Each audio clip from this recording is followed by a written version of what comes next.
What is Alzheimer's disease?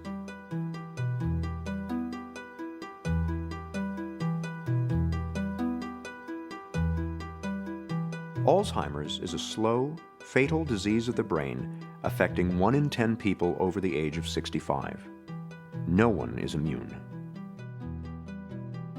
The disease comes on gradually as 2 abnormal protein fragments called plaques and tangles accumulate in the brain and kill brain cells. They start here in the hippocampus, the part of the brain where memories are first formed. Over many years' time, the plaques and tangles slowly destroy the hippocampus, and it becomes harder and harder to form new memories. Simple recollections from a few hours or days ago that the rest of us might take for granted are just not there. After that, more plaques and tangles spread into different regions of the brain, killing cells and compromising function wherever they go. This spreading around is what causes the different stages of Alzheimer's. From the hippocampus, the disease spreads here to the region of the brain where language is processed. When that happens, it gets tougher and tougher to find the right word. Next, the disease creeps toward the front of the brain, where logical thought takes place. Very gradually, a person begins to lose the ability to solve problems, grasp concepts, and make plans. Next, the plaques and tangles invade the part of the brain where emotions are regulated. When this happens, the patient gradually loses control over moods and feelings. After that, the disease moves to where the brain makes sense of things it sees, hears, and smells. In this stage, Alzheimer's wreaks havoc on a person's senses and can spark hallucinations. Eventually, the plaques and tangles erase a person's oldest and most precious memories, which are stored here in the back of the brain. Near the end, the disease compromises a person's balance and coordination. And in the very last stage, it destroys the part of the brain that regulates breathing and the heart. The progression from mild forgetting to death is slow and steady and takes place over an average of 8 to 10 years. It is relentless and, for now, incurable. Helping your family, friends, and neighbors to better understand Alzheimer's will reduce stigma, improve care, and even help the fight for a cure. Thanks for helping to do your part. Learn more at www.aboutalz.org.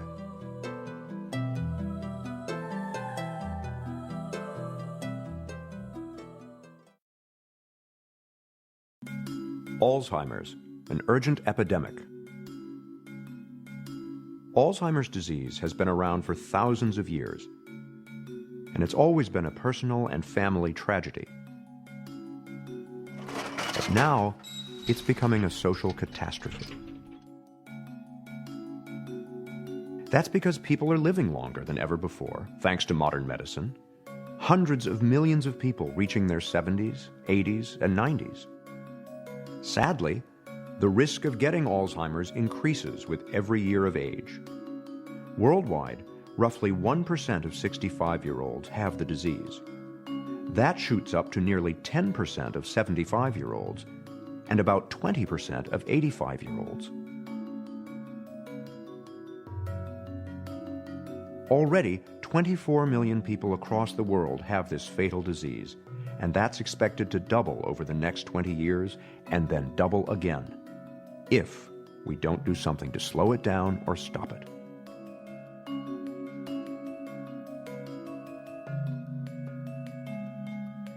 Costs will skyrocket and threaten to bankrupt national healthcare systems.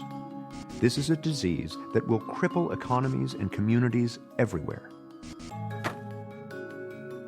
The good news is that scientists now understand much about how Alzheimer's ravages the brain, and they have many good ideas about how to stop it. The bad news is that Alzheimer's research is expensive and slow and doesn't get nearly the government support that it urgently requires. In short, we are facing an excruciating and ruthlessly expensive epidemic.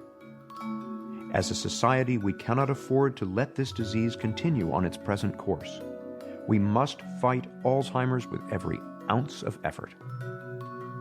Please do your part by helping your friends, neighbors, and elected representatives understand the urgency of the Alzheimer's epidemic. Thank you. Learn more at www.aboutalz.org.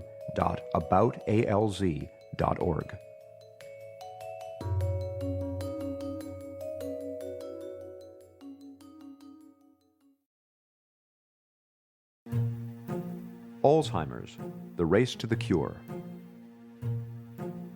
Alzheimer's scientists are racing to find a way to prevent or treat the disease before it steals another generation. And they may be getting close.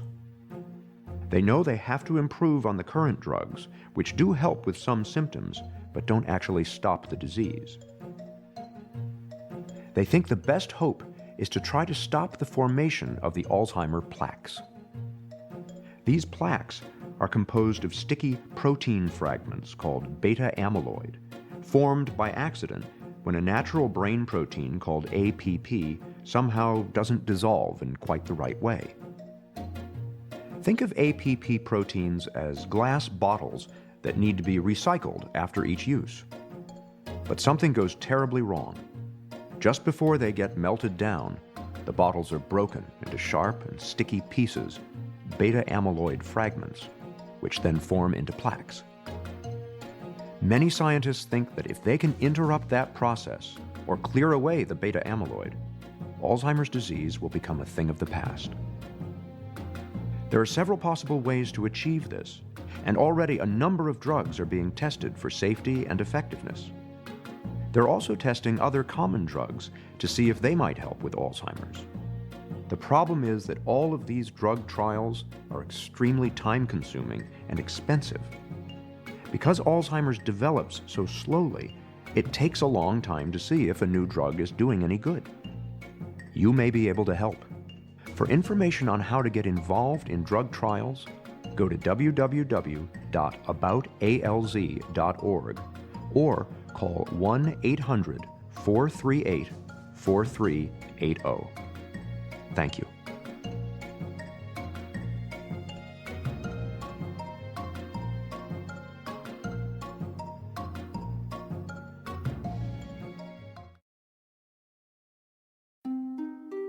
Alzheimer's, a message for newly diagnosed patients and their families. If someone in your family has recently been diagnosed with possible Alzheimer's disease, you're probably feeling overwhelmed right now with worry and responsibility. Please realize that while the burden is a heavy one, there are excellent resources available to help you and your family navigate these choppy waters.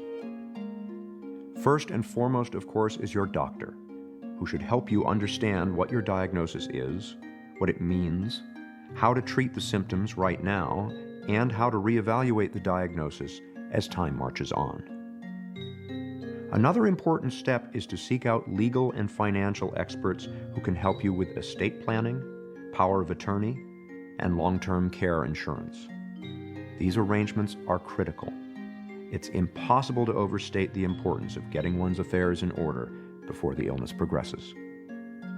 And finally, there's a wide network of social services available to help your family with financial, physical, and emotional support. With the help of others, you can learn more about this disease, find the right doctor, join a support group, and get the caregiving help that every Alzheimer's family needs. Please let your community help you face this challenge. For specifics on how to find the right services in your area, go to www.aboutalz.org.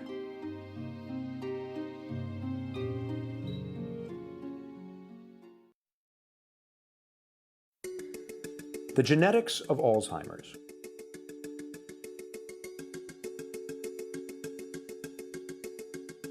Can you inherit Alzheimer's? Is it in your DNA? What role does genetics play in this mysterious and terrifying disease? These are difficult questions with less than perfect answers. Like everything connected to our bodies and minds, Alzheimer's does have a genetic component. Genes do play an important role, but that does not mean that genes actually cause the disease. Only a handful of families carry one of the 3 rare genetic mutations that will guarantee the onset of Alzheimer's. These mutations account for only 2 to 3% of Alzheimer's cases. It is highly unlikely that you are in this group. The rest of us face more uncertain risks associated with dozens of other genes, some of them already known, others not yet identified. Unfortunately, as far as we can tell, no person carries a genetic immunity to the disease.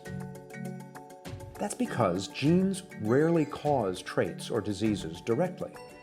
Instead of dictating a predetermined outcome, genes interact with our bodies and environments.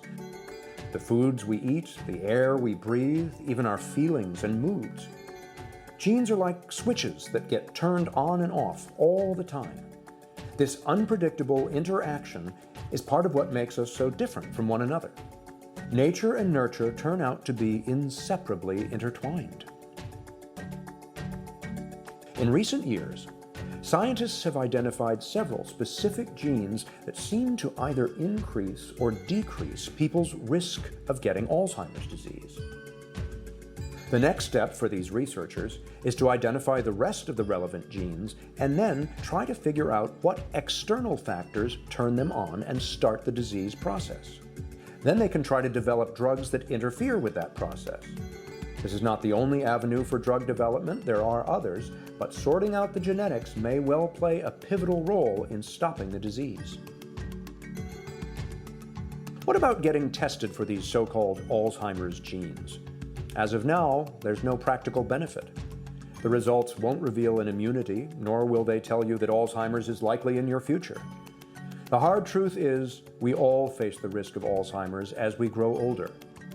And no matter what your genetic profile, the best way to lower that risk is the same. Eat a heart-healthy diet, try to reduce stress, and regularly exercise your body and your mind. Learn more about the genetics of Alzheimer's at www.aboutalz.org.